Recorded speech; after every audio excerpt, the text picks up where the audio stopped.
Do you give the Pacers a legit shot versus the Celtics? I do. I give them a legit shot. I don't think they're going to get swept. Am I picking them to beat the Celtics? No, I'm not. But I've seen them play the Celtics this season, and I've seen them beat the Celtics. Yes, they have a team that's very capable to get up and down. They don't play a whole lot of defense now. But the problem that I have with the Celtics is that, as Jay Will mentioned, they shoot themselves in games, or they can shoot the other team. Right back into the game. So with that being said, I expect the Celtics to probably win this series 4-2. But do they have a legitimate chance? Yes, as long as if we get the Tyrese Halliburton that's aggressive, that's pushing the pace, because sometimes he gets lulled and he wants Siakam to do it, or he wants these other guys to get it done. But I believe he's their best player. He's the guy that went to the All-Star game. He's the guy that's been an All-Star on multiple occasions. So, yes, I give them a legitimate chance. Do I expect them to beat the Celtics? No, I don't, because I still believe the Celtics have a little bit too much. But the question is, can the Pacers get to their bench again? Boston has a very formidable bench also. But I'm actually, you know what a matchup I'm actually looking to see it? Peyton Pritchard versus T.J. McConnell. That's the matchup that I want to see. I want to see two guys as tough as wet leather going after each other, because both of the guys come into the ball game and they immediately change the tempo of the game. So, yes, do they have a legitimate chance of beating the Celtics? Yes. Do I expect them to do that? I don't. I agree, Shannon. I have, first of all, I have Celtics winning in 6, but I have Indiana. Indiana hasn't lost at home since March. Indiana protects home court. We've seen Boston give up home court at times, Correct. Not protect home court at all. We've seen Boston beat themselves at times. And when you have a team that can beat themselves, you have to give the opponent a shot. And the Pacers play fast. The Pacers, just this postseason alone, are almost 20 points more as far as points per game go in the first 10 seconds of the shot clock. So if the Pacers are hitting shots, and if Boston is dying by the 3 instead of living by the 3, which we've seen them do before, commit to the 3 even when they're not hitting them, the Pacers can win games. I have the Pacers winning either 2 at home or stealing 1 on the road and winning 1 at home. Real quick before you jump in, the Boston can beat themselves point is huge. Yes. It's major. I think due to the history of them beating themselves is why they won't do it again. I think they took so much scrutiny last year to losing to Jimmy Butler and that Miami Heat team. I don't think this is a year where we're going to see that. Now, is anything possible? I don't ever like to say that a team can't go out there and win. They're lacing up their shoes just like the other 5 guys or the other 12, 14 guys in the locker room. But Boston's a more superior team. Yes. Halliburton, we look at his numbers this year versus Boston. They're not strong. He's about to go against 2 of the most elite defenders in the league at his position, Drew Holiday, Derek White. This isn't a series where they have any advantage at any point. Halliburton does have to be, to Shannon's point, he has to be the best player. He's been up and down this entire playoffs. For them to even have a remote chance of this being competitive, he can't have games where he goes for 11 or 12 or be the passive point guard. We need him to be a score-first point guard because it's in his nature to be unselfish anyway. He's always going to make the right pass. You saw last game he came into Madison Square Garden. It was slow at first. When he started picking up scoring, what it did for the rest of that team was huge. How they're going to be able to make this competitive should be the question. I don't think they're going to win, but how they make it competitive is playing at a high pace, emotionally moving on from winning that series and even being happy to be in the conference finals. They can't have any of that energy, and then most importantly, their bench production has been huge. I like Peyton Pritchard, but the impact that McConnell's had is on a whole different level because he does it on both sides of the ball. He's turning Brunson all the way up the court.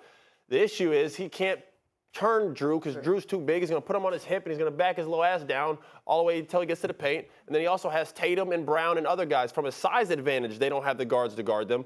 And it's not like they have a big interior as well. Miles Turner's more of a stretch 5 anyway. So I don't see really any advantages in the Pacers' way. I think they can make this competitive, but do I have them winning or going to the finals? Absolutely not. Boston's a superior team. They should win in 6 or 5. Yeah, you have to walk a little bit of a line with the Pacers because on one hand, we just saw them have an incredibly impressive performance in a road Game 7 for a team that almost nobody on the roster had ever even played in any Game 7, much less on the road. But, you cannot look at them fairly and not point out that in the first round they played the Bucks team without Giannis and an injured Dame Lillard.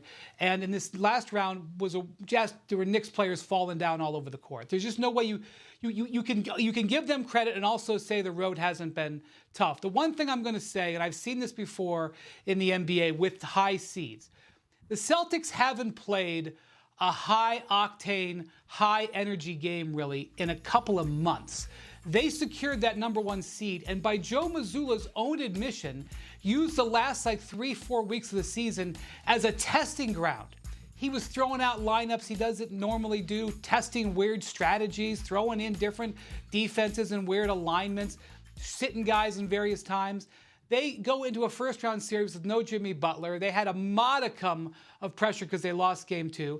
They go into a second-round series where maybe there could have been some pressure from the Cavs, but then Donovan Mitchell goes down. And they're going to face a Pacers team that has been playing absolute must-win games for the same period.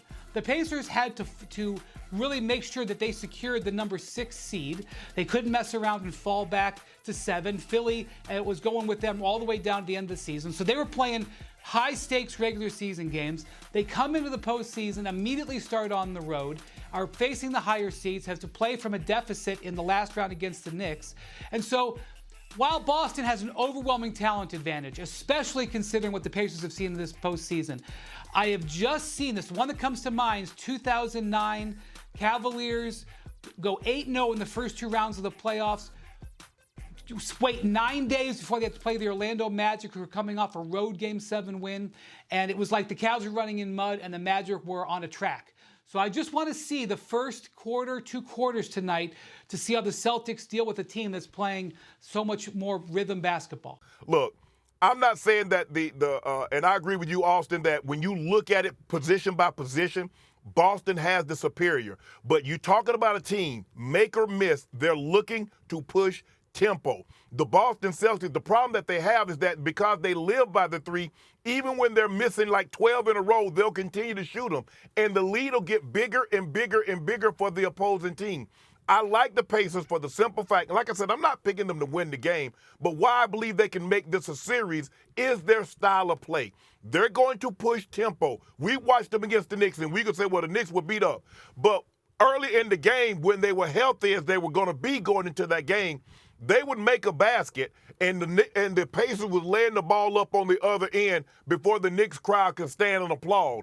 They would miss a shot, and Nembhard was taking a 3 at the other end and was switching it. So as long as they continue to play their style of play is pushing pace. The problem that the Celtics have, now the Celtics doesn't have a Jalen Brunson at the guard position, Austin. Drew Holiday, although he's a bigger guy, he can't go off for 40 like Brunson. And so I think the thing is for him, the question is JB and JT, are they going to be consistent? Because in this postseason, Jaylen Brown has been the most consistent of the Celtics player. Now, the last 2 games, we saw Jason Tatum, still not the efficiency that you like, but we saw him pick up his play. But Jaylen Brown has been their best player through the first 2 rounds of the playoffs. Yeah, the Celtics definitely have something to prove, and I think Drea made a great point as to the Pacers at home. They are a much more confident team there. One of the reasons why we saw Halliburton go up and down in this series with the Knicks was that those first couple games at Madison Square Garden, he didn't kind of want it, and he kind of got frustrated by people who were calling him out because he was like, no, I'm still helping my team when I go into the basket and stuff like that, and I try to kick it out. They needed to be aggressive, and he wasn't aggressive on the road. And, he early in that game on Sunday, he kind of had a layup that he passed up. Yes. And I think his bench barked at him a little bit, and then he hit a couple of those threes going to his left. Like he got to those step backs, and those going down calmed him down. So the difference between the Pacers at home and the road, especially Halliburton, is really different. So what I would just say to the Celtics is, if you mess around and lose at home, like you have for years now, the assumption that you can just win, get it back on the road like they did in the first 2 series, I would just warn them about that. In fact, that would almost be my biggest thing I would say between the Pacers and the other teams. The Heat dropped 2 at home to the Celtics. The Cavs dropped 2 at home to the Celtics. They were competitive, but the Celtics didn't really have to work that hard.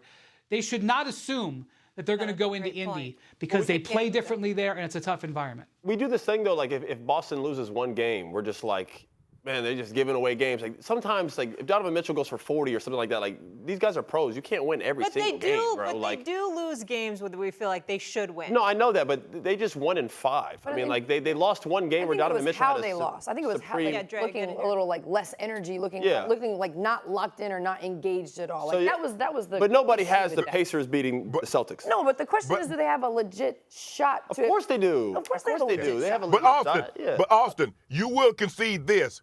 The further you go along, the better the chances, the harder it becomes that you give up home court, that you can get it back. You must admit that, because our difference is that Indiana, they're fully healthy. They're a lot better. They're in a lot better position that if they steal a game and hold serve once they go back home. They're more so the Cavaliers, because Donovan gets injured, Jared Allen's not playing, so forth and so on. I don't think anybody thought Milwaukee, once Giannis goes down, and Dame missed a game or two, nobody thought the Milwaukee Bucks was gonna beat Indy.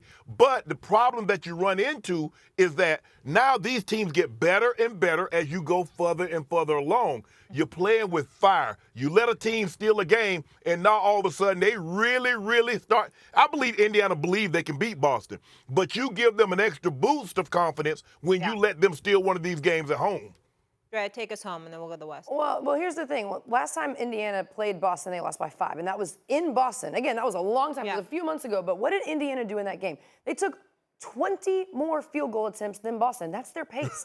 The way they get up shots. Again, they lost by 5. I get it. Kristaps Porzingis also played in that game. He had 17 and 12. Good point. So, and what did Indiana do really well against the Knicks? They rebounded well. So Kristaps Porzingis isn't playing in the first couple of games. Indiana's been rebounding well. Indiana's pace, they're going to get up a lot of field goal attempts. Confidence is high, too. Confidence is high, and Boston has lost game 2 in both of the series. So I do think Indiana can steal one. If it's going to be one, it's probably game 2, and Indiana's going to protect home court. This can be a series with the Pacers, 100%, and it can go to 6 or 7 games. I'll say this. I saw Indy beat.